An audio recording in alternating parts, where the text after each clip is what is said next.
কালবৈশাখী ঝড়ে কুড়িগ্রামে ৫০০ হেক্টর জমির ফসল ক্ষতিগ্রস্ত হয়েছে। এ বিষয়ে আলোচনাতে যুক্ত হচ্ছেন সহকর্মী জুয়েল রানা।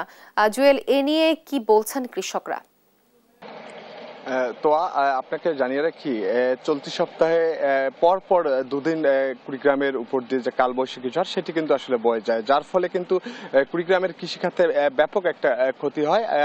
আপনাকে যদি আমি দেখাই, আমি এই মুহূর্তে একটি ভুট্টা ক্ষেতে রয়েছি। এই ভুট্টা ক্ষেত কালবৈশাখী ঝড়ে কিন্তু এই ভুট্টা ক্ষেত মাটিতে শুয়ে গেছে এবং এই ভুট্টাগুলো কিন্তু এখনো পরিপক্ক হয়নি।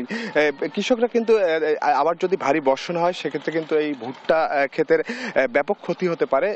সে কারণে কিন্তু এইখানকার যারা কৃষক রয়েছে তারা কিন্তু ভুট্টা আসলে তুলে নিচ্ছে। এছাড়া জানিয়ে রাখি, ভুট্টার পাশাপাশি ধান এবং চীনা, এছাড়াও কিন্তু তিল যে ফসলটি রয়েছে এই ফসলগুলোর আসলে সবচেয়ে বেশি ক্ষতি হয়েছে।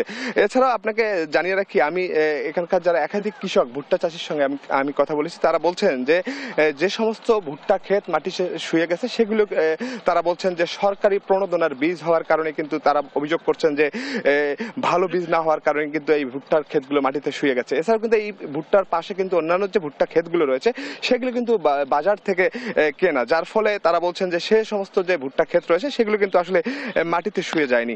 এই সরকারি যে প্রণোদনার বীজ সেটি কিন্তু শুয়ে গেছে। একজন কৃষক রয়েছেন, আমরা যদি একটু জানতে চাই যে একটু বলবেন আপনার ফসল কতগুলো করেছেন, ভুট্টা কি অবস্থা এখন? ভুট্টা আমি করেছি প্রায় 2.5 বিঘা। হ্যাঁ, এই যে কালবৈশাখী একটা বর্ষায় বৃষ্টি বা তুফান হয়ে গেল, এই তাতে আমার খুব ক্ষতি হয়েছে। মানে খরচ মোটামুটি ভালো হয়েছে, বিঘা প্রতি প্রায় 18-20 হাজার টাকা খরচ গেছে।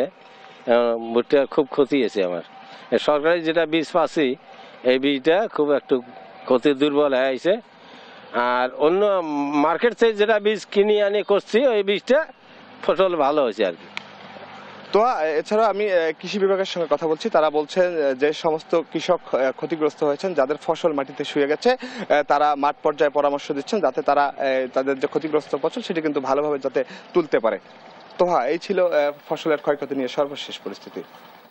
জুয়েল, আপনাকে ধন্যবাদ।